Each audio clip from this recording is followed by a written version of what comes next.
अस्सलाम वालेकुम नाज़रीन, मैं हूँ सीमल हाशमी। नाज़रीन, इस वक्त मुल्क में बहुत सी परेशानियाँ, बहुत से दुख, बहुत सी मायूसियाँ चल रही हैं। ऐसे में आवाम का हाल अपने इस प्लेटफॉर्म बनाम सरकार से दिखाना मैं अपना फ़र्ज़ समझती हूँ कि आवाम किस हाल में है, आवाम क्या सोच रखते हैं, आवाम आजकल किन मुश्किलात से दो चार हैं। और इसके साथ साथ इस वक्त पाकिस्तानी आवाम का सबसे बड़ा मसला, उन तमाम परेशानियों, उन तमाम चैलेंजेस, उन तमाम ख़राब हालात में सबसे बड़ा मसला इस वक्त आवाम को क्या है कि अगर वो हल हो जाए तो शायद उनके हालात बेहतर हो जाए। आइए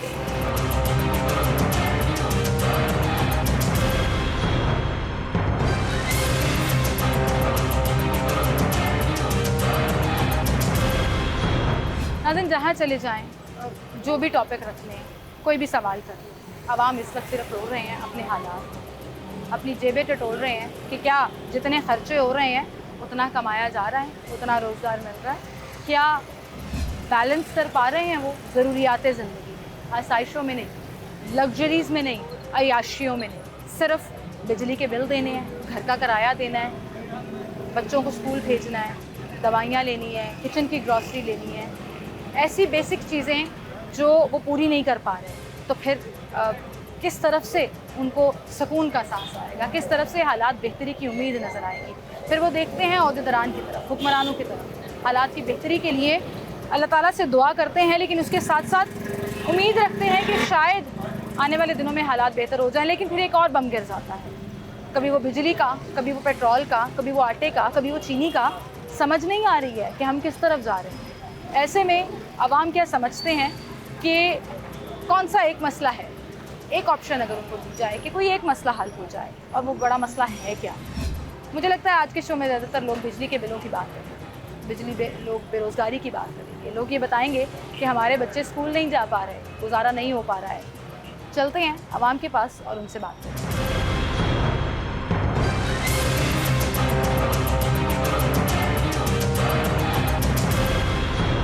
आवाम से पूछने निकले हैं कि मुल्क में इस वक्त सबसे बड़ा मसला क्या है। मेरे ख्याल से पूछने की ज़रूरत नहीं, क्योंकि हर तरफ महंगाई की दुहाई है। वो चाहे बिजली के बिलों की बात हो, वो चाहे आटे की बात हो, चीनी की बात हो, पेट्रोल की बात हो, हर तरफ एक ही तूफ़ान नज़र आता है।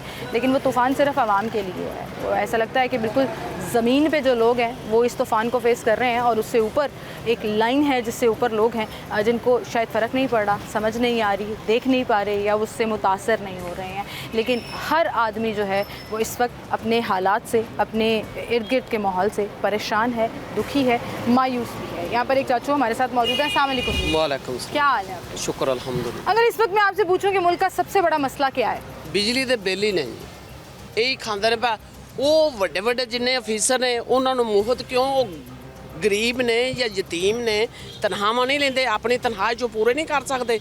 ਬਿਜਲੀ ਦਾ ਬਿੱਲ, ਸੂਈ ਗੈਸ, ਤੇਲ, ਪੈਟਰੋਲ ਵਗੈਰਾ ਗੱਡੀਆਂ ਉਹਨਾਂ ਨੂੰ ਮੁਫਤ ਮਿਲਦੀਆਂ ਨੇ। ਸਾਨੂੰ ਕੀ ਮਿਲਦਾ ਜੀ? ਸਾਨੂੰ ਕੀ ਇਹ ਬਿਜਲੀ ਦੇ ਬਿੱਲ ਉਹ ਵਰਤਦੇ ਉਹ ਨੇ ਤੇ ਪੈਸੇ ਅਸੀਂ ਦਿੰਦੇ ਆ। ਕਿਆ ਉਹ ਕੀ ਗੱਲ ਹੈ? सही गल है यार, नहीं होना चाहिए। बड़ी अच्छी बहस ਉਹਨਾਂ ਦਾ ਸਭ ਬੰਦ ਹੋਣਾ ਚਾਹੀਦਾ। ਉਹਨਾਂ ਕੋਲੋਂ ਜਿਹੜੀਆਂ ਗੱਡੀਆਂ ਨੇ ਨਾ ਉਹਨਾਂ ਨੂੰ ਦਿੱਤੀਆਂ ਕੰਮ ਦਫ਼ਤਰ ਦੇ ਆਸਿਆ, ਉਹ ਬਾਜ਼ਾਰ ਦੇ ਚ ਸੈਰੋ ਤਫਰੀ, ਉਹ ਗਵਰਨਮੈਂਟ ਦਾ ਤੇਲ ਲੱਗਦਾ। ਕੀ ਵਜ੍ਹਾ, ਕਿਉਂ ਲੱਗਦਾ? ਨਹੀਂ ਲੱਗਣਾ ਚਾਹੀਦਾ। ਗੱਡੀਆਂ ਵੀ ਉਹਨਾਂ ਕੋਲ ਵਾਪਸ ਲੈਣੀਆਂ ਚਾਹੀਦੀਆਂ ਨੇ।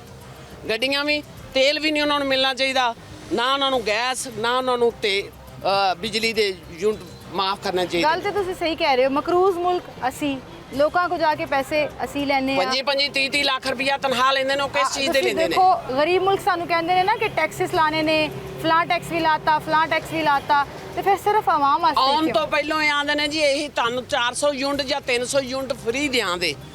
जिसले इन्होंने छुरा छारा इन्हों के हथ आ जाता है, वो छुरा लैके फिर आवाम को घोना शुरू कर देंगे, खल लानी शुरू कर देंगे ने। खल लाने वास्ते आवाम है कि इन्हों दियां खल्लां नहीं ला सकदियां? कहते थे ने ये इंसान नहीं, असी भी इंसान ते भी इंसान ने, ये जिन्नात दे बच्चे ना बनना। बेचारे लोग बड़े रो रहे ने। मैनू जी पिछला बिल आया हजे 22,700 कुछ रुपए का घर दा। हुण बिल मैं अजे आए नहीं, नैट तो कढ़ के मैं वेख्या 33,786 रुपये आए ने। 2 यूनिट वध ने। स्लैब चेंज करती? हाँ जी, 22,000 तो यकदम 33,700 किन्ने रुपये आया 2 यूनिटा का। वो बाकी 12-13-14,000 पै गया। क्या ये यतीम ने, मस्कीन ने? ते अपना पैसा अपना खर्चा आप चुकन। अंकल हल्की है ते उत्ते तो हाले उत्ते जा रही है ना सारा आवाम मेरे दे हिसाब नाल ना एका कर एका जिन्ना जिक्र करनगे ने एवें पिसता रहेगा, हर इंसान एवें पिसेगा। किस तरह एकाकरण लोग मायूस एका हो इस तरह जाने ने करना भी एक करके खबरां जिन्ना आंदियां मगर दुकाना बंद कर देना, हड़ताल करन ते आखना भी आ करोगे ते घर रोटी किस तरह कमाएंगे ते खाएंगे। अल्लाह वारस है जे इस तरह में रोटी खरीदी नहीं, इस तरह में रोटी नहीं पाਉਂਦੀ ਵੀ। ਪ੍ਰੋਗਰਾਮਾਂ ਦੇ ਵਿੱਚ ਮੈਨੂੰ ਲੋਕੀ ਕਹਿੰਦੇ ਨੇ ਰੋਟੀ ਪਿੱਛੇ ਲਾਇਆ ਹੈ ਆਵਾਮ ਨੂੰ ਤੇ ਆਪ ਆਪਣੇ ਉਹ ਸਾਨੂੰ ਤਾਂ ਲੈਣਾ ਚਲਾਇਆ ਨਾ ਤੇ ਆਪ ਸਾਨੂੰ ਹਲਾਲ ਕੀਤੀ ਜਾਂਦੇ ਨੇ। ਆ ਇਹਨਾਂ ਦੇ ਲੈਟਰੀਨਾਂ ਦੇ ਵਿੱਚ ਵੀ ਏਸੀ ਲੱਗੇ ਤੇ ਅਸੀਂ ਇੱਕ ਕਮਰੇ 'ਚ ਵੀ ਨਹੀਂ ਏਸੀ ਲਾ ਸਕਦੇ। ਸਹੀ ਗੱਲ ਹੈ ਘੰਟਾ ਏਸੀ ਲਾਉਣ ਤੋਂ ਬਾਅਦ ਦਿਲ ਕਰਦਾ ਬੰਦ ਕਰ ਇਹਨਾਂ ਨੇ ਵਾਸ਼ਰੂਮ ਜਾਣਾ ਤੇ ਚਲੋ ਜੀ ਏਸੀ 'ਚ, ਇਹਨਾਂ ਨੇ ਗੱਡੀਆਂ ਜਾਣਾ ਏਸੀ 'ਚ, ਇਹਨਾਂ ਦਾ ਖਾਣਾ ਖਰਾਬ ਹੋਣਾ, ਦਫ਼ਤਰਾਂ 'ਚ ਜਾਣਾ ਤੇ ਉੱਥੇ ਵੀ ਏਸੀ। ਸਾਡੇ ਪੈਸਿਆਂ ਦਾ ਸਾਡੇ ਸਾਨੂੰ ਹਲਾਲ ਕਰਦੇ ਨੇ, ਤੁਹਾਨੂੰ ਆਵਾਮ ਨੂੰ ਹਲਾਲ ਕਰਦੇ ਨੇ। ਲੱਗਦਾ ਹੈ ਇਹ ਜਿਹੜਾ ਅਫਸਰਸ਼ਾਹੀ ਕਲਚਰ ਹੈ ਇਹ ਖਤਮ ਹੋਣਾ ਚਾਹੀਦਾ ਹੁਣ ਸਿਰਫ ਪੈਟਰੋਲ ਤੇ ਏਸੀ ਨਹੀਂ। ਜਿੱਥੇ ਇੱਕ ਬੰਦੇ ਦੀ ਜ਼ਰੂਰਤ ਇਹਨਾਂ ਨੇ 50 ਬੰਦੇ ਰੱਖੇ ਨੇ ਦਫ਼ਤਰ 'ਚ। ਕਿਸ ਵਾਸਤੇ ਰੱਖੇ ਨੇ, ਕਿਉਂ ਰੱਖੇ ਨੇ, ਕਿਉਂ ਤਨਖਾਹਾਂ ਦਿੰਦੇ ਨੇ? ਇੱਕ ਬੰਦੇ ਦੀ ਜ਼ਰੂਰਤ ਹੈ, ਇੱਕ ਹੀ ਰੱਖੋ। ਇਹਨਾਂ ਨੂੰ ਗੱਡੀਆਂ ਦਿੱਤੀਆਂ, ਇਹਨਾਂ ਨੇ ਮੁਲਾਜ਼ਮਾਂ ਨੂੰ ਵੀ ਗੱਡੀਆਂ ਦਿਓ ਜੀ। ਅਦਰਕ ਫੜ ਕੇ ਲਿਆ 50 ਰੁਪਈਆਂ ਦੀ, ਉਹ ਅਦਰਕ ਫੜਨ ਆਉਂਦੇ ਨੇ ਤੇ ਉਹ 250 ਦੇ ਜਨਾਬ ਤੇਲ ਤੇ 3-3 ਲੀਟਰ ਤੇਲ ਬਾਲ ਕੇ ਚਲੇ ਜਾਂਦੇ ਨੇ। ਗੱਡੀ ਗਵਰਨਮੈਂਟ ਦਾ ਤੇਲ ਬਾਲਣਾ ਤੇ ਘਰ ਦੀ ਅਦਰਕ ਆਉਣੀ ਇਹਨਾਂ ਦੀ। ਬਿਲਕੁਲ ਸਹੀ। ਮੈਂ ਤੇ ਕੋਸ਼ਿਸ਼ ਕਰਨੀ ਆ ਕਿ ਤੁਹਾਡੀ ਆਵਾਜ਼ ਇਸ ਕੈਮਰੇ ਦੇ ਥਰੂ ਪਹੁੰਚਾ ਸਕਾਂ। ਅੱਜ ਕੀ ਜਿੰਨਾ ਵੋਟ ਲੈਣ ਆਉਣਾ ਨਾ ਉਹਨੂੰ ਸ਼ਾਬਾਸ਼ ਬੜੀ ਮਿਲਣੀ, ਜਿਹੜਾ ਵੀ ਆਇਆ। सही कह रहे हो, आवाम दा सगा कोई भी नहीं। अस्सलाम वालेकुम भाई। अस्सलाम वालेकुम अंकल, क्या हाल है? इधर आए ना जरा, बातें सुन रहे थे हर गल की है संगना वाली केड़ी गल है? गल भी नहीं करदे गल करो, अगो कहंदे ने ਅਸੀਂ ਗੱਲ ਹੀ ਨਹੀਂ ਕਰਦੇ। ਕੋਕਾ ਪਿਆ ਤੁਹਾਨੂੰ ਆ ਤੁਸੀਂ ਏਕੇ ਦੀ ਗੱਲ ਕਰ ਰਹੇ ਸੀ, ਇੱਥੇ ਆਵਾਮ ਕਹਿੰਦੀ ਗੱਲ ਕਰਨ ਨਾਲ ਕੀ ਹੁੰਦਾ? ਇਹ ਗੱਲ ਕਰਦੇ ਇਹੋ ਹੀ ਮਾਰਦੇ ਨੇ ਇਹਨਾਂ ਨੇ ਮਰਨਾ ਵੀ ਇੰਜੀ ਕੱਲਿਆਂ चले अस्सलाम वालेकुम। सारी बातें आप सुन रहे थे। इस वक्त वाकई में एक तफरीक नजर आ रही है। अंकल कौन बात करेगा, किसकी करेगा? गरीब की कौन कर रहा है? मैं तो कोशिश कर रही हूँ कि मैं अपना प्रोग्राम जो है वो रखूँ। आप लोगों की दिखाना आवाज़ नहीं है। सब दिखाएंगे, मेरा वादा है आपसे। मैं आपके सामने खड़ी हूँ। अंकल को पता है, इनसे मैंने पहले भी बात की है, एक दफ़ा पहले भी हम इस मार्केट में आए थे, उनका पूरा चला था। गाली कोई नहीं देगा तो सब चलेगा। ताजर, जागीरदार, आर्मी, इनको अल्लाह ही है। सियासतदान किधर गए, अफसर किधर गए? जागीरदार, ताजर, हुकूमत, आर्मी, इनका अल्लाह ही हाफिज़ है। क्योंकि ये गरीब को ही लूट रहे हैं। ये एक ही कसम खाते हैं हम गरीब नहीं रहने देंगे। अब इनको ये नहीं पता कि गरीब था कौन। कुरान पाक पढ़ें, उसका तर्जुमा करें तो पता चले कि गरीब अंकल आप कौन है। दीन की बात कर रहे हैं, वो दुनिया भूले हुए हैं। वो तो हर चीज़ ही भूल चुके इस हैं वक्त ना। जो अंकल मुल्क तो बोल वो है रहे जो थे, बेच हर चुका है। दूसरा बंदा रो रहा है बिजली मुल्क के इन्होंने बिलों के बेच ऊपर। दिया, एक बिजली को रो रहे हैं। गंडा इन्होंने कहाँ पे पहुंचा दिया? प्याज। 1200-1300-1400 आटा जब कहाँ पहुंच गया? ये पीछे सैलाब आया था, उससे के बाद इन्होंने प्याज महंगा किया था। क्या कराची में सैलाब आया था मंडी में? ये लाहौर की मंडी में सैलाब आया था जब इन्होंने 120 रुपए पर। जहाँ से प्याज आता है हाँ जी। लॉजिक समझ आती है ना मौसम कि तो वो गुजर गया था। सैलाब का मौसम आया और उसके बाद वो जी चला नहीं, गया। मौसम नहीं था। आप कह रहे हैं ये भी करप्शन होती है। ये करप्शन ही है तो और क्या है? चीनी कहाँ पे पहुंच गई है? इनके दौर में गंदम 250 पे गंदम इन्होंने बेची है। अब मियाँ साहब कहाँ मर गए? लूटने के लिए आते हैं ना। सगा है कौन? इस वक्त कोई नहीं है सिवाय अल्लाह के। बिल्कुल सही, अल्लाह से उम्मीद है सिर्फ, और कोई नहीं है। अंकल कैसे हैं आप? बस शुक्र वो है। अंकल आगे थे बात करने। मुझे बताएं इस वक्त आपके ख्याल में मुल्क का सबसे बड़ा मसला कौन सा है? सबसे बड़ा मसला सारा ही है महंगाई के। बिल है, बिल देखें, बिजली कहाँ पे चलेगी, चीनी कहाँ पे चलेगी, पेट्रोल कहाँ पे चला गया, सब चीज़ें कहाँ पे जा रही हैं? ये क्या कर रहे हैं? हम किधर जा रहे ये हैं? सब हैं जितने भी कार को है, ये लीडर है ना, गालियाँ सब मैं सही कह रहा हूँ। गालियां ना दे। गुस्सा आवाम का जस्टिफाइड है। ਬਾਜੀ ਮੈਂ ਟੀਵੀ ਤੇ ਵੇਖਦਾ ਪਿਆ 2 ਰੁਪਏ ਤੇ 30 ਪੈਸੇ ਯੂਨਿਟ ਇੰਡੀਆ ਦੇ ਬਿੱਲ। ਵਧਾਤਾ ਹੈ। ਨਹੀਂ ਨਹੀਂ, ਨਹੀਂ ਸਾਡੇ ਇੰਡੀਆ ਹੋਰ ਵਧਾਤੀ ਦਾ ਆਪਣਾ ਮੈਂ ਬਿਜਲੀ। ਦੱਸਣਾ ਪਿਆ ਇੰਡੀਆ ਦਾ ਤੇ ਬੰਗਲਾਦੇਸ਼ ਦਾ 2 ਰੁਪਏ ਤੇ 80 ਪੈਸੇ ਦੀ ਤੇ ਅਫਗਾਨਿਸਤਾਨ ਦਾ 11 ਰੁਪਏ ਕੁਝ ਪੈਸੇ ਤੇ ਸਾਡਾ ਸ਼ੇਰ ਪਾਕਿਸਤਾਨ ਆਇਆ ਉਹ 80 ਰੁਪਏ ਕੁਝ ਪੈਸੇ। हालात तो यही है, गालियाँ ना दें। अभी मैं आपको पेट्रोल ये का कह जो है ना, पेट्रोल का ये 350 के ऊपर लेके जाएंगे रही ये हूँ। यहाँ तेल। 50 रुपए भी बढ़ गए ना, हाँ तो जी। लोग वहीं के वहीं खड़े रहते हाँ हैं। लोग खुद क्यों, जैसे अभी कह रहे थे ना कि एक अंकल कह रहे थे यहाँ पे हम हजूम है, कौम नहीं है, क्यों नहीं अपने लिए खड़े? अब ये देखें ना, सियासतदानों के पीछे लाखों, मुझे ये बताएं, हजारों लोग निकल इतने आते इतने हैं। बिल आ रहे हैं, लोगों को इतने इतने बिल भेज रहे हैं। ये जो उनसे वापटा वाले हैं, ये इनके फुफ्फी के पुत्र हैं जो इनको बिल नहीं भेजते। ये इनको यूनिट फ्री हैं, ये अवाम से पैसे निकाल रहे हैं ना ये। अच्छा, आपको लग रहा है अभी जो वज़ीर आज़म साहब ने इजलास बुलाया और डिसीजन लिया कि हम बंद कर देंगे डिस्कोज में जितने अफसरान है, अभी नोटिफिकेशन तो आना है, बातें चल रही हैं, आपको लग रहा है होगा ये कुछ? कुछ भी नहीं होना, ये सब इंसान है, कुछ भी नहीं होना। ठीक है, जो कुछ भी जो नहीं पहले गया ना वज़ीर खजाना, वो भी गालियाँ ना हाँ दें, जी। कोई बात नहीं। अल्लाह मियाँ क्योंकि इनके जो हाल पे इधर रहम करके करे, गया ना, ये कर देते हैं। अल्लाह मियाँ हमारे हाल पे जो भी से रहम भी करे, हुकूमत आ जानी है ना, इधर हमारा ये बुरा हाल ही होना है। बुरा हाल ही हाँ जी, है। ये आवाम पाकिस्तान उन्होंने वैसे हम डूब उम्मीद देना। क्यों छोड़ देते हैं? हैं? उम्मीद क्यों छोड़ देते उम्मीद हैं? क्यों छोड़ दें? उम्मीद की इसीलिए छोड़ दें कि ये कर क्या रहे हैं हमारे साथ। अल्लाह से तो उम्मीद है ना। अल्लाह से तो हमारी उम्मीद है ही है। वक्त ऊपर नीचे होता रहता है, मुश्किल वक्त आता रहता है, उम्मीद नहीं छोड़नी चाहिए। सही कह रही हूँ मैं। लोग आप बिल्कुल ठीक आप कह रहे हैं, यकीन आप जाने इतना दिल दुखी होता है, लोग अपने घरों की चीज़ें बेच रहे हैं, और सबसे ज़्यादा दुख होता है कि जब आप अपनी ज़िंदगी ख़त्म कर देते हो महंगाई और भूख के पीछे। मुझे देखो पता है जी, बहुत मुश्किल हालात मैं है, एक बात कहूँगा लेकिन आपको। उम्मीद अल्लाह ताला के हाथों है अल्लाह ना। के ऊपर उम्मीद है। मैं कहता हूँ कि अल्लाह पाक और अल्लाह पाक की जो अमानतें हैं, कुरान शरीफ और जो अल्लाह के नेक बुजुर्ग जो गुजर चुके हैं, जो दरबार मस्जिद हैं, ये काम रहे हैं। बाकी पूरा पाकिस्तान गर्क हुई है। अल्लाह ना करे, अल्लाह ना करे, हकीकत ऐसा बात ना है। कहें, आप ऐसे नहीं बिल्कुल ठीक कहें। कह रही है मेरी बहन, मेरी बात सुने। आपको सैलरी अच्छी मिल जाती है, आपका जॉब अच्छी है, इस टाइम मैं खड़ा हुआ हूँ ना, ये पर्स मैंने खोला है, ये बिल मैंने निकाला है। आप ये ज़रा बिल पढ़ें, आप चेक करें। 192 यूनिट पे 4,900। ये 2 माह का बिल था, ये मैंने 3 दिन तारीख आगे ली, जिसकी पिछले वजह महीने से का पैसा बिल है ना ये। होने की वजह से मैं बिल फिर पे नहीं कर सका। बिल फिर पे नहीं कर सका, तीसरा महीना आ गया।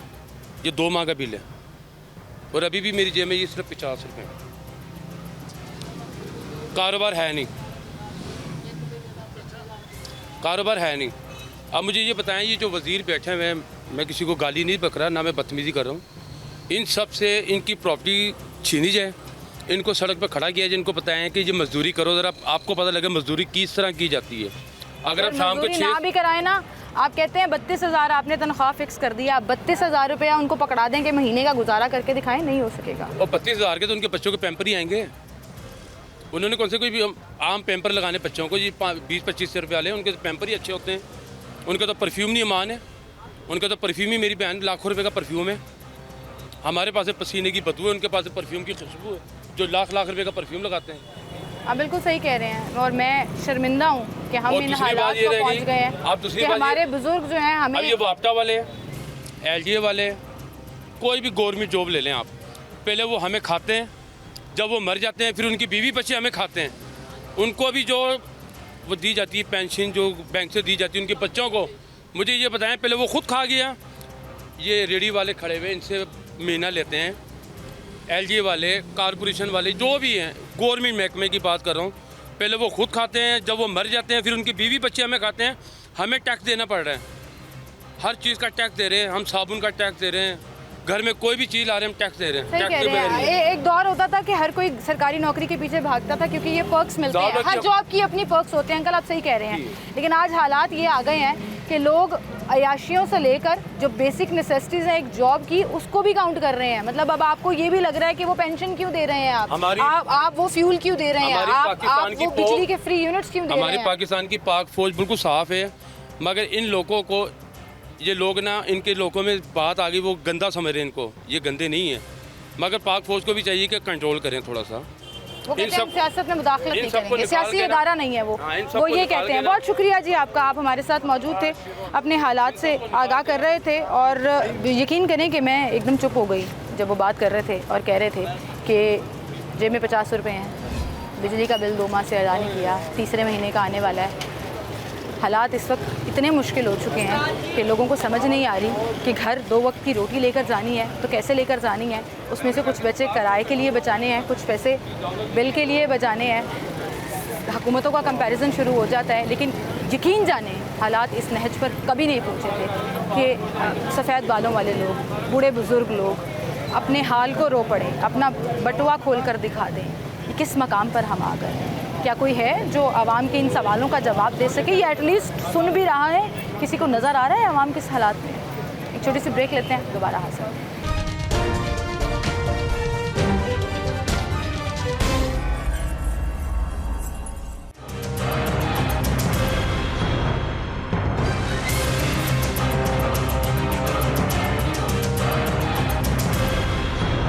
वेलकम बैक नाज़रीन, एक बार फिर से आपको खुशामदीद कहेंगे। एक भाई हमारे साथ यहाँ पे मौजूद है। अस्सलाम वालेकुम। जी वालेकुम सलाम। सर, एक ज़माने में ना ये मार्केट बड़ी जी जी बिल्कुल महंगी वाली मार्केट और बहुत- अमीर बहुत लोग यहाँ आया बिल्कुल करते ऐसे, थे। बिल्कुल अब मैं जब आती हूँ किसी भी मार्केट में चली जाऊँ, ठीक है, वीरान पड़े हुए हैं बिल्कुल और ज़्यादातर लोग आ रहे हैं चीज़ें बेचने। बेचने के लिए आ रहे हैं, कानों की बालियाँ बेच के बिल जमा करवाने के लिए लोग आ रहे हैं, अपनी रिंगें बेच के लेडीज़ अपने बच्चों की फीसें जमा कराने के लिए आ रहे हैं। हालात यहाँ तक बदतर हो चुके हैं। आपको क्या लगता है इस वक्त पाकिस्तान का सबसे बड़ा मसला क्या है? यही भूख बिल ये इशू है। ये गवर्नमेंट अपना पैसा बना रही है, आते ही जो भी आता है लूट के चला जाता है, बस ये और कोई बात नहीं। वो लूट के जाई जा रहे हैं और हम लूटते तो जा रहे हमें हैं। शोर ही नहीं है, हम फिर उन लोगों को सिलेक्ट करते हैं जो बार बार हमने देखे हुए हैं, और कोई इशू नहीं। आपको लग रहा है कि वो एक ही बार बारियां लगा कर जब बारियां आते लगी हुई हैं हैं तो इनकी जी, आवाम के कभी हालात सरदारी बेहतर साहब आ गए, कभी नवाज शरीफ साहब आ गए, कभी कोई आ गया, ठीक है। जिसको कभी एक खान साहब आ गए। खान साहब को एक दफ़ा मौका मिला, पूरा नहीं ना मिला मौका, ठीक है। खान साहब उनका विजन तो देखते, उसका देखते तो काम तो देखते क्या था।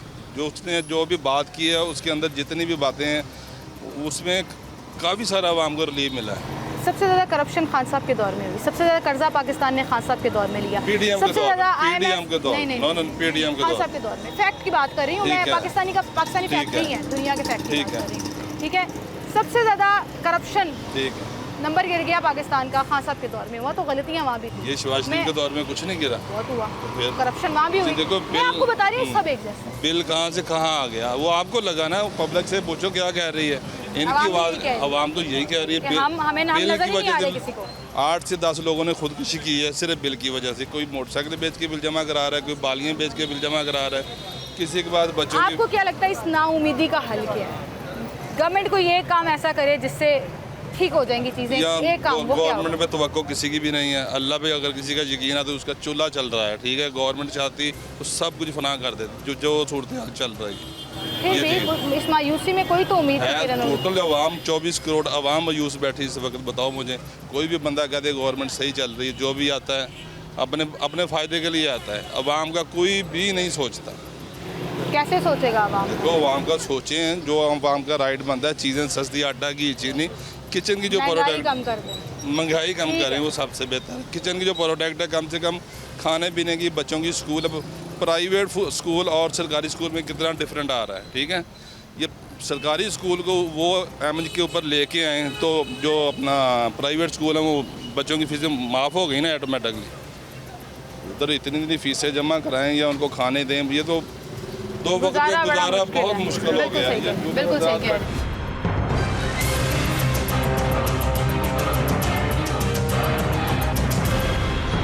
अस्सलाम वालेकुम भाई, क्या नाम है आपका? यासिर खान है मेरा। यासिर भाई, क्या करते हैं आप? जी मेरी शॉप है गारमेंट्स की। गारमेंट्स की। कैसे चल रहा है काम? काम बस बैठे हुए अंदर पंखे शंखे बंद करके, तो बाहर ही बैठे हुए बस। ये सिचुएशन बनी हुई है। बिजली के बिलों से तंग है? तो हालात बिजली के बिल भी तो नहीं है, और भी हालात काफ़ी हैं। परेशानी ऐसी बनी हुई है कि वो बिजली का बिल अभी घर का आया, तो घर की ये सिचुएशन, पिछले महीने बिल आया 6,000 रुपये, अब बिल आया 18,500 रुपये बिल है। 18,500? 18,500 रुपये बिल है। मुझे तो नहीं पता कि क्यों। बिल वही- है आपके पास? नहीं, घर में पड़ा हुआ। तकरीबन 157 के 56 यूनिट टोटल जलें और 18,000 रुपये बिल आया। तो ये हालात हैं, आप खुद सोचें। अब 1 अगस्त को बिल जमा करवाना है, 1 सितंबर को, 2 सितंबर को दुकान का किराया देना है। अभी दुकान का बिल नहीं आया और जेब में टोटल कितने पड़े? 10,000 रुपये पड़ा हुआ। ये एक हमारे हालात हैं। तो आपको क्या लगता है इस वक्त मुल्क का सबसे बड़ा मसला क्या है? सबसे बड़ा मसला ये ना कि ये हमारे अपने जो अमाल हैं ना और हमारे जो अपने काम हैं, ये हमारी वजह से। एक तो ये ना कि ये देखें जी, वो मसला पहले मसला था, चला गया। हालांकि मैं किसी का हामी नहीं हूँ, मैं सिर्फ अपने पेट का, अपने बच्चों का और अपने काम का, मेरे लिए वो अच्छा है कि जो मुझे सहूलत देगा, क्योंकि मैं आवाम हूँ।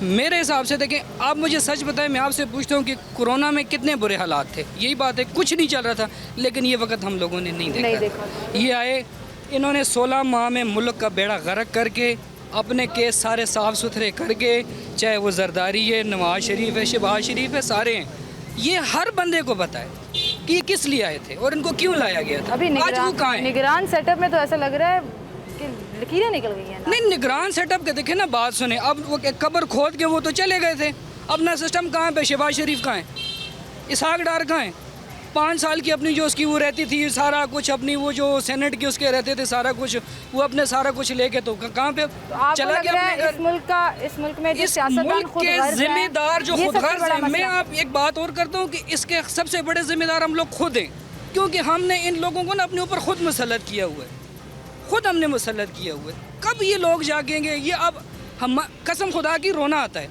रोना इस बात पे आता है कि हमारा ये हाल है, आगे जो हमारी औलादें हैं उनके साथ क्या होगा। इनकी औलादें तो ऐश इशरत की ज़िंदगी गुजार रही हैं, हम इंसान नहीं हैं। कसम से अब ज़िंदगी ऐसी महसूस होती है कि हम कीड़े मकोड़े हैं और ये इंसान है। देखिए ना, जमहूरियत क्या होती है? जमहूरियत में ये हो कि बराह रास्त आपकी आवाम को फ़ायदा पहुँचे, जिसमें आवाम की हुक्मरानी होती है। पाकिस्तान में किसकी हुक्मरानी है? क्या हो रहा है हमारे मुल्क में? क्या दिया उन्होंने? गरीब को कुछ दिए? हमारा गला काट के हमें और जो ना मतलब कि वो देखे ना कि वोट भी हमारे वोटों से मुंतखब होके नोटों की कुर्सी पे बैठ के सारा कुछ करके सब कुछ हमारा है, सब कुछ कोई भी हमारा है। सियासतदान हो भाई, कौन है? बिल्कुल कौन सही इनसे कह- पूछने वाला इस मुल्क में? मुझे बताएं, ये अंग्रेज एक काफिर हैं, काफिर हैं। आप मुझे एक हक की और सच्ची बात बताएं कि वहाँ पे एक जानदार मतलब कि इंसान नहीं, कोई जानवर भी है, जितना तहफ़्फ़ुज़ उस जानवर को मिलता है, क्या पाकिस्तान में इंसान को इतना तहफ़्फ़ुज़ मिल रहा है? मैं आपसे पूछता हूँ, हम किस चीज़ का मुल्क हम है? हमारा दीन सबसे बड़ा इस्लामियत यही बात है। इंसानियत का मुसलमान- लंगर है, लेकिन उसके बावजूद मुसलमानी यहाँ रह गई, ये ज़बान तक मुसलमानी है। इससे आगे हमारे अंदर वही निज़ाम है जो पिछली उम्मतों पे अल्लाह ने अजाब डाले थे ना, आज वो सारे काम हमारे अंदर हैं। हम सिर्फ बचे हैं तो अपने नबी पाक सल्लल्लाहु अलैहि वसल्लम की उस दुआ से बचे कि या अल्लाह मेरी उम्मत को दुनिया में कोई अजाब ना दिखाना, वरना हम लोगों ने कोई कसर नहीं छोड़ी। कोई कसर नहीं आज हमारे जो हुक्मरान हम पे मुसल्लत हुए, ये हमारे करतूतों की वजह से। पर मैं एक बात करता हूँ कि आज अगर हम लोग ना जागे तो खुदा की कसम खा के कहता हूँ हमारी आने वाली जितनी भी जागने पुश्तें से क्या मुराद है? जागने जैसे से अभी आपने कहा कि मुझे क्या लेना देना, मैंने अपना घर पूरा करना है, खर्चा पूरा तो करना मैं है, अब क्या बिल पूरे करूँ और करने मैं हैं। क्या कर सकता कैसे जागेगी हूँ और मैं क्या कौम? कर एक सकता हूँ? अब गरीब मैंने कौम आपको कैसे बताई, जाग सकती मैंने है? आपको सिचुएशन बताई, दुकान का किराया देना है, बिल देना है, घर का किराया देना है, जेब में कितने पड़े? 10,000 रुपये। मैं कहाँ से पूरे करूँगा? मैं जो कहूँ कि मैं दुकान बंद करके जाके सड़क, हमें लगा दिया रोटी के पीछे। वो भी नहीं ये मिल रही। रोटी के पीछे कि इस रोटी देखे ना, नहीं मिल रही वजह क्या है? नहीं मिल रही वजह क्या है? कि ये इसके पीछे भागे, हमें छोड़ें, हमें भूल जाएं। कल वो एक मैडम ने कहा जी नवाज शरीफ आएंगे तो बिलो, और तुम लोगों के तो करने हम भर रहे हैं, तुम लोगों की वजह तो आज हम जलील हो रहे हैं, हम गरीब लोग जलील हो रहे हैं। तुम लोगों ने क्या किया हमारे लिए? सही कह रहे हैं, कुछ किया तुम लोगों ने? बिल्कुल सही कह रहे साबित हैं। करो ना। अवाम रूल मैं रहे कहता हैं। हूँ कि हमारी ये कौम जाग जाए ना, खुदा की कसम इससे बड़ी ताकत किसी के पास नहीं। ये कौन होते हमारे फैसले करने बात वाले? वही है ना, फिर हम में। रोटी के पीछे लगे हैं तो कौम कैसे जागेगी? हम में ये कब जागेगी कौम? तब जागेगी जब इनके ऊपर बिल्कुल ऐसे भी मलिया मेट कर देंगे। क्या है, हम इंसान, हम तो चूंटी हैं इनके मुकाबले में। सही कह रहे हैं, बहुत शुक्रिया भाई, सच्ची और खरी बातें की हैं आपने, बिल्कुल सही कह रहे हैं आप।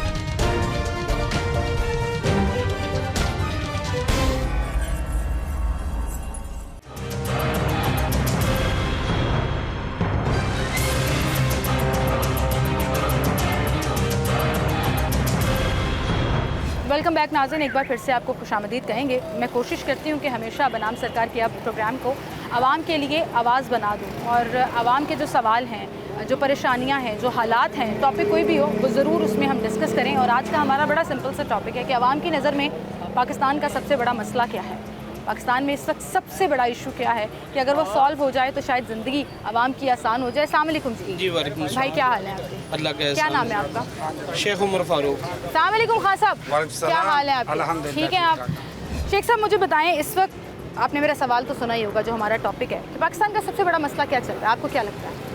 सबसे बड़ा मसला यही है कि करप्शन को किस तरह रोका जाए।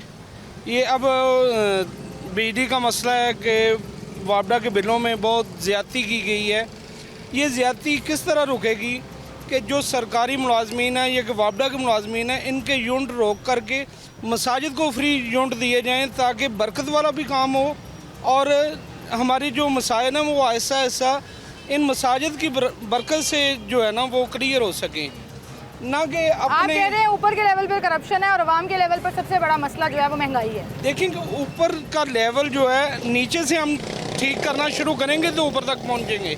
हम आवाम जो है इसको बेहतरी की तरफ लेकर जाएंगे तो इंशाल्लाह ये भी ऊपर तक बेहतरी आएगी। उम्मीद बातें कर रहे हैं आप। यहाँ पे तो हालात ये हैं, हमारी मस्जिद का बिल आता है उसमें भी टीवी के चार्जेस डाले होते हैं, जैसे मस्जिद में टीवी के चार्जेस भी हैं और रेडियो के चार्जेस भी हैं, उनमें इनकम टैक्स भी डाला जाता है, सेल्स टैक्स भी डाला जाता है, जनरल सेल्स टैक्स भी टैक्स, डाला सब जाता कुछ है, फाजल टैक्स भी डाला जाता है, देखिए इधर उधर के टैक्स भी डाले जाते इनकम हैं, टैक्स- मजीद टैक्स भी डाला जाता है। मैं बता रही हूँ बिल पे लिखा हुआ है ये। इनकम टैक्स मस्जिद में कौन से टैक्सेस वो चलिए उधर ये तो तजारत आपने हो रही है। इशू रेज किया कि बैलेंस करना है सोसाइटी में, इनको डिफरेंशिएट करना पड़ेगा। फिलहाल तो इनको समझ ही नहीं आ रही है ना चलना कैसे है। वो जो स्लैब सिस्टम था, आपको याद है जो हुआ करता था कि 100 यूनिट अगर किसी ने इस्तेमाल किए हैं या 200 यूनिट इस्तेमाल किए हैं, फ़र्क वो भी है, लेकिन वो बढ़ा इतने ज़्यादा दिए हैं कि वो फ़र्क ज़्यादा रहा ही नहीं है। इस वक्त हर बंदा बिजली के बिल को रो रहा है। देखें कि ये अपने फिर बात वही है कि अपने यूनिट ख़त्म करें। जिस तरह आवाम गरीब आवाम अपने खून पसीने की कमाई से बिल पे करते हैं, ये भी पे करें, तब इनको पता चले कि किस तरह हम लोगों पर जुल्म कर रहे हैं, तो हमें भी पे करने पड़ रहे हैं। हमें भी पे भाई किस भाव बिकती है ये तब पता लगेगा जब खुद पर बिल्कुल। अस्सलाम वालेकुम खान साहब जी, क्या कहेंगे खान साहब इस वक्त सबसे बस बड़ा मसला हमारा क्या मशवरा तो यही है, हम छोटे लोग हैं, हमारा हम वैसा है? लोग नहीं है सर, ऐसे ना करें। मेरे लिए आप उतने ही मुहज्जम है जितना कोई बड़ा सियासतदान होगा, जितना हम अभी जो है ना पाकिस्तान से हिसाब नहीं करते। पुख्तून लोग जो है ना पाकिस्तान में हिसाब नहीं करते, बोलते आप कोई गैर है। अभी जो है ना बोलेगा मैंने कोई और जगह बात की। अब हर रात जो है ना इधर पुख्तून के ऊपर चापी गिर रहे, वो रोज रोज जो है ना पकड़ते और तानी उठा के लेके जाओ, भाई आपका रजिस्ट्रेशन दिखाओ, आप किधर से आए, आप किधर से। पाकिस्तान सिक्योरिटी पर्पस के लिए करना आपको लगता है सबसे बड़ा मसला ये है, सिक्योरिटी का मसला हाँ, है। सिक्योरिटी का। और बिजली वाला जो है ना जो 2,000 रुपये बिल, जो 2,000 यूनिट है, अगर वो माफ नहीं होगा तो आवाम ऐसे फिसलते हैं जिस तरह राजी साहब ने बताया। अब मसला ये है कि- एक बंदी एमपी है और मैंने को 2,000 यूनिट फ्री है, क्योंकि मैंने कोई गुनाह किया। मैं पाकिस्तानी नहीं हूँ, मैं भी पाकिस्तानी शहरी हूँ, मुझे भी उसमें जो है ना जो यूनिट है 22, 23 वही हिसाब करे 60 और 65 और 90 तक पहुँचाया। ये फ्री लोगों को सर कितनी आपको और देर है? मुझे क्यों फ्री यूनिट मिलेंगे? हम कौन है? हम नहीं, सिर्फ हमसे हम वोट नहीं मांगने मिल आते सकते, हैं, हम सिर्फ नहीं मिल वोट। सकते। अस्सलाम वालेकुम सर, क्या हाल है? एक छोटा सा सर्वे कर रही हूँ मैं। हर कोई अपना अपना हाल भी बता रहा है, परेशान भी है। आपके ख्याल में इस वक्त पाकिस्तानी आवाम का सबसे बड़ा मसला क्या है? हम सब का सबसे बड़ा मसला है? आप सबका पाकिस्तान का सबसे बड़ा मसला हकीकी अवामी क़यादत का फुकदान है।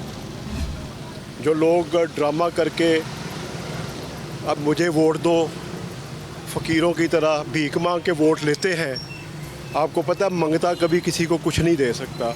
ये सारा शाखसाना हमें 70 साल से क़यादत से महरूम कर दिया गया है। जब तक आप क़यादत के फुकदान को ये ड्राइंग रूमों से बैठ के हल करने की कोशिश नहीं करेंगे, इनसे पूछेंगे कि इनका नुमाइंदा कौन है, और ये भी अक्ल से अपने में से अच्छे लोगों को नहीं मुंतखब कराएंगे, पाकिस्तान का कोई मसला, पाकिस्तान रहेगा ही नहीं। मैं अल्लाह से डरते हुए कहता लोग हूँ, हकीकी लीडर आएंगे कहाँ से? आपने कहा 70 साल हकीकी से डीलर, ये भी डीलर है इधर पाकिस्तान में ना। पाकिस्तान के हर शहरी इस वक्त देखे ना तो एक लीडर बना हुआ है, लेकिन मैं इत्तेफाक से ही जा रहा था तो आपसे बात हो गई है। अगर आप मौका देंगे तो अल्लाह के फजल करम से एक ऐसा इलेक्टोरल सिस्टम डेवलप किया है हमने। इलेक्टोरल सिस्टम की आप बात कर हाँ, रहे थे, हमने जिसके डेवलप बेसिस किया पे भी ये कहा जा रहा है इलेक्शन लेट हो जाएंगे क्योंकि वो पे हो कोई वजह नहीं। वो देखिए सिस्टम 1 लाख इलेक्शन करा लें, 70 अरब के लगा लें, जब तक अवामी नुमाइंदा अपनी कॉन्स्टिट्यूंसी के वोटरों का पाबंद नहीं किया जाता कि इनके बगैर असम्बली में जाके वो प्याज की कीमत ना बढ़ा सके, मनमानियाँ ना कर सके, इनके वोट लेके दिल चाहे तो रिज़ाइन दे दे, दिल चाहे तो अपनी सीट फरोख्त कर दे, इस सिस्टम को बदलना पड़ेगा। 70 साल से हमारे हाई अप्स जितने भी हैं एक ही लकीर को पीटते चले जा रहे हैं और एक ही इलाज समझते हैं महंगाई का कि जनाब कीमतें बढ़ा दो। अब आपको पता है उसका ट्रिगर डाउन फैक्ट इन तक आता है, इनकी कीमत बढ़ा देंगे, इनको कोई फ़र्क नहीं ये पड़ेगा। बातें हमने कभी नहीं सुनी थी कि फ़लाँ को फ्री यूनिट क्यों मिल रहे हैं, फ़लाँ को 10 गाड़ियाँ क्यों मिल रही हैं। अब लोग सवाल कर रहे हैं क्योंकि लोगों की पूरी नहीं पड़ रही। वो मैं उस टॉपिक पे बाद में बात करता हूँ कि हमारी जो नौकरशाही है वो सफ़ेद हाथी है, हमारे लिए सफ़ेद हाथी बन चुकी है, उसकी तो बात ही ना करें। पाकिस्तान तो बना ही उनके लिए था, मेरे आपके लिए नहीं बना, इनके लिए नहीं बना। मैं बात कर रहा हूँ इलेक्टोरल सिस्टम की। जब हम ईमानदार क़यादत को, पढ़ी लिखी क़यादत को मुंतखब करा देंगे, उन लोगों को मुंतखब कराएंगे जो इसके अहलियत के काबिल हैं, जो मुझे वोट दो नहीं देते। हमने इलेक्टोरल सिस्टम डेवलप किया है अल्हम्दुलिल्लाह। हमने उसके लिए जो काम कर दिया है ना, 1400 साल में किसी ने नहीं किया। इक़्तिदार के तमाम झगड़े ख़त्म कर देगा वो। आप हमें मौका दें। अडॉप्ट कौन करेगा? एडॉप्ट कौन करेगा? ये भी तो करेंगे ना। ये पूछे, मेरी बात समझ आ रही है? करेंगे, आ रहे हैं वो बिल्कुल बोल रहे हैं। अडॉप्ट करेंगे उसको। फेयर अगर एंड आपको स्क्वायर कह दूं इलेक्शन होने चाहिए, गलत बंदा ऊपर आ ही नहीं सकता। नहीं आ सकता, बिल्कुल। ये हम आवाम सुधर जाए ना तो सब कुछ बिल्कुल सही कह रहे हैं आप। लेकिन तरीकेकार क्या है आपका? आपने कहा एक सेटअप बना लिया, पे खड़े होके तो मैं बात नहीं कर सकता। I am not talking about it. आपके पास प्लान क्या है? कैसे आपने इसको ऊपर तक पहुंचाना है? Find, select and elect. हमारा जो मिशन है, find, elect and select honest and brave educated people. यानी कि पहले तलाश करो, ठीक है, फिर उनको मुंतखब करो। हजूर की हदीस भी है, मैं आपको किसी ने आपको नहीं बतानी वो हदीस। उसमें अल्लाह ताला के रसूल ये फरमा गए हुए हैं कि जिस शख्स पर मुसलमानों के सुपुर्द कोई ज़िम्मेदारी की हो, जैसे मौजूदा हवाले से वोट इसकी ज़िम्मेदारी है, इन्होंने को ओहदा देना है किसी को। अगर किसी के सुपुर्द मुसलमानों की ज़िम्मेदारी हो और उसने कोई ओहदा बग़ैर अहलियत मालूम किए, बगैर रिसर्च किए, बगैर सिर्फ तल्लक और दोस्ती की बुनियाद पर या किसी मुफाद की बुनियाद पर किसी को दे दिया, उस पर अल्लाह की लानत है। ना उसका फ़र्ज कबूल है, ना उसका नफल, हत्ता कि वो जहन्नम में चला जाए। तो इस बुनियाद पर हमने जो सिस्टम डेवलप किया है, मौका दें, कभी बुलाएं, हम पब्लिक तक ये आवाज़ पहुंचाएं। ठीक है सर, इस टॉपिक पे हम आपसे दोबारा भी बात करेंगे। मैं कहूँगी मेरे प्रोड्यूसर साहब आपसे आपके बात करें, लेकिन आज के टॉपिक पे जो उन्होंने बात की वो ये थी कि फेयर एंड स्क्वायर इलेक्शंस और सही नुमाइंदा मुंतखब करें अपने अपने हल्का, अपने अपने इलाका से, और फिर देखें कि किस तरह से सिस्टम चेंज होता है। It's a long run shot, लेकिन मुझे लगता है कि अभी ये शॉट्स जो हैं, ये लॉन्ग रन शॉट्स, ये लॉन्ग रन इक़दामात जो हैं वो चलना शुरू हो जाएंगे, क्योंकि लोग अपने उस बसीदा सिस्टम से, अपने हालात से, अपनी वही पुरानी बसीदा सियासत से तंग आ चुके हैं। लोग चाहते हैं कि अब कुछ बेहतर हो जाए उनकी ज़िंदगी में। इट्स बिन टू लॉन्ग कि हम परेशान हैं, हम उदास हैं, हम मायूस हैं, हम उम्मीद खोते जा रहे हैं, और हम हालात से इतने तंग आ गए हैं कि समझ नहीं आ रही क्या करना है। खुदारा ऐसे में लोगों को रिलीफ फराहम करें, बजाय इसके कि आप उनको सुकून दें, उन पर मज़ीद बोझ, वो चाहे टैक्सेस की मद में हो, पेट्रोलियम की कीमतें बढ़ने की मद में हो, हालात मज़ीद ख़राब होने की मद में हो, बेरोज़गारी की मद में हो। आवाम को रोटी के पीछे ना लगाएं। एक वक्त ऐसा आएगा कि आवाम रोटी छोड़ आपके पीछे भाग पड़ेगी, और फिर जब वो आवाम कौम बन जाएगी तो फिर पाकिस्तान के हालात जो हैं वो शायद चेंज हो जाएं। लेकिन इस वक्त तो नफ्सा नफसी भी है, इस वक्त तो सियासी तफरीक भी है, और इस वक्त मुआशी तौर पर भी एक बड़ी तफरीक नज़र आ रही है। ऐसे में मैं तो सिर्फ ये कर सकती हूँ कि आवाम के हालात आप लोगों को दिखा सकूँ, आप तक पहुँचा सकूँ, और उनकी दुहाइयाँ, उनकी आंखों की नमी, उनकी परेशानियाँ आपके सामने रख सकूँ। बाकी जो अहदेदार हैं, जो हुक्मरान हैं, डिसाइड उन्होंने करना है। लेकिन सिर्फ ये एक दुआ है कि अल्लाह ताला हमारे हाल पर रहम करे और इस मुल्क के हालात, इस मुल्क की आवाम के हालात बेहतर करें। अपना ख्याल रखिएगा। अल्लाह हाफ़िज़।